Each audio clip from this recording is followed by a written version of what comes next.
This is the story that has me fired up tonight. Republican governor of New Jersey, Christie. I mean, this guy is nothing but a big bully.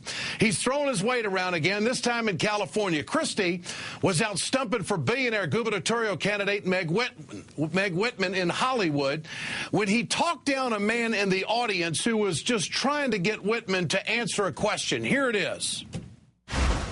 Hey, listen, you know what? You want to yell at me, but don't give her a hard time. We're here talking about the future of the state of California and the future of our country. And you know what? Let me tell you this. You know what? It's people who raise their voices and yell and scream like you that are dividing this country. We're here to bring this country together, not to divide it. What did he say about raising voices? Christie loves to claim the moral high ground at town hall meetings. He's got a habit of that. Take a look at how he treated a school teacher in his own state earlier this month. Because of the budget cuts that you have implemented, I'm going to have a hard time paying my bills this year.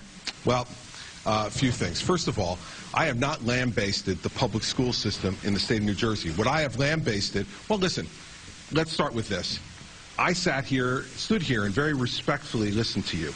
If what you want to do is put on a show and giggle every time I talk, well, then I have no interest in answering your question. So if you'd like to conduct a respectful conversation, I'm happy to do it. If you don't, please go and sit down and I'll answer the next question.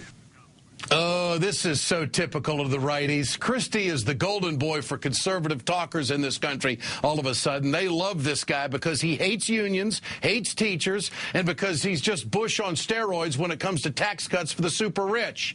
This morning, when, of course, Glenn Beck saw Christie bullying this guy, he instantly thought Christie should be president of the United States. Beck's sick fascination with Governor Christie, I think, is disgusting. He loves the New Jersey governor so much, he's devoted a daily segment on his radio show. Take a listen. You know what? I demand on this program a Christie moment every day. Some sort of a common sense.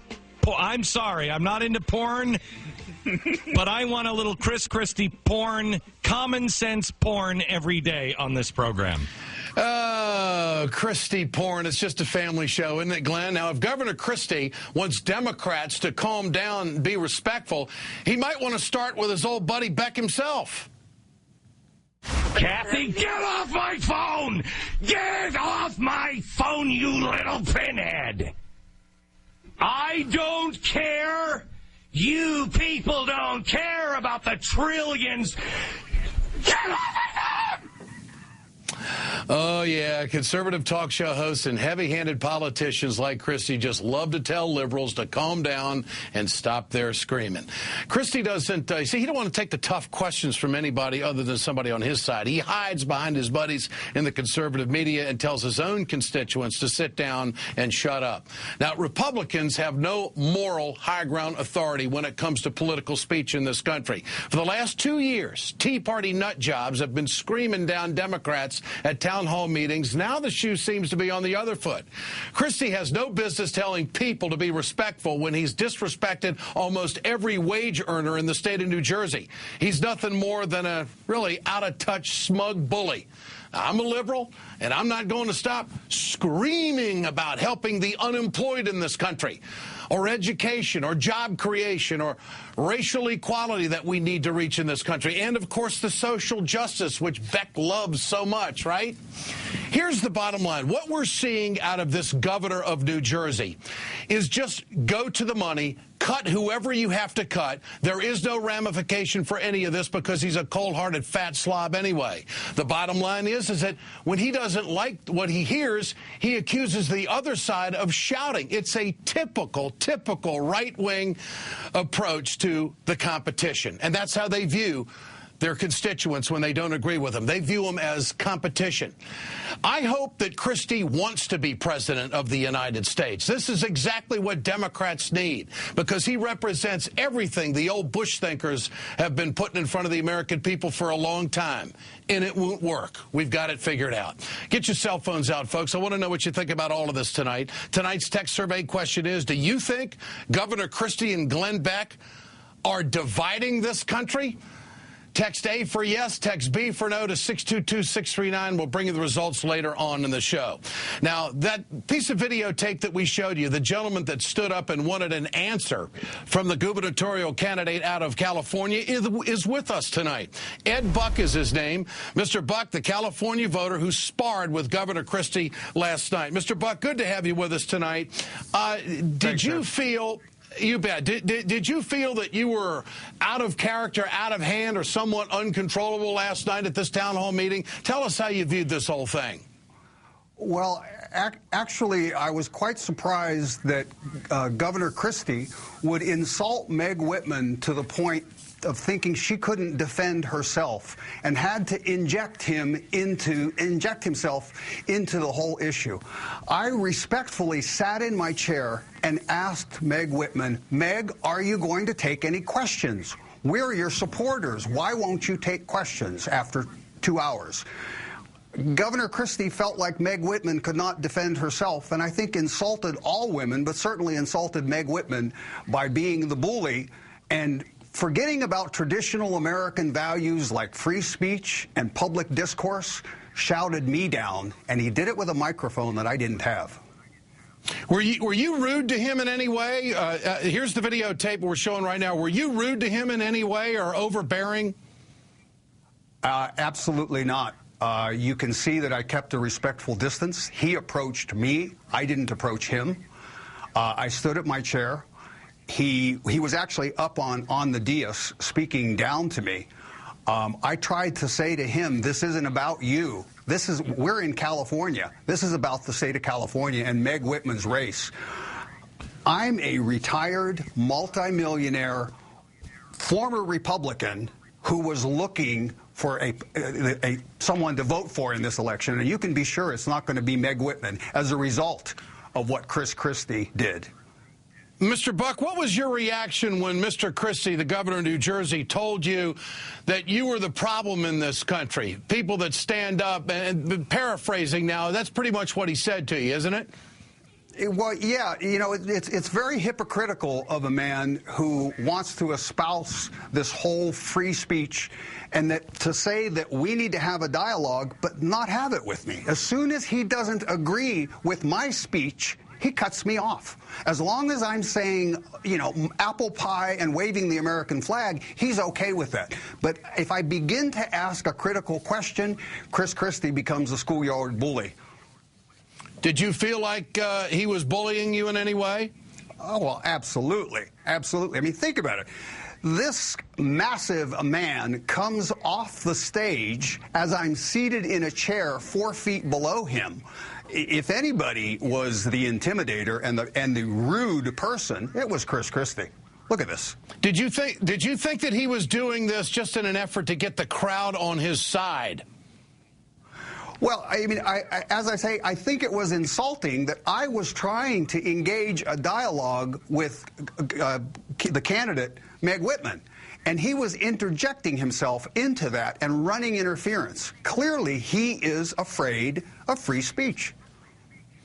Mr. Buck, what question did you want to have answered? You might as well ask it on national television tonight, and maybe Meg Whitman will, maybe her press office, since she's spending millions of dollars to get herself elected as governor, who knows, maybe they're watching and they'll send you a fax or something to let you know. What did you want answered?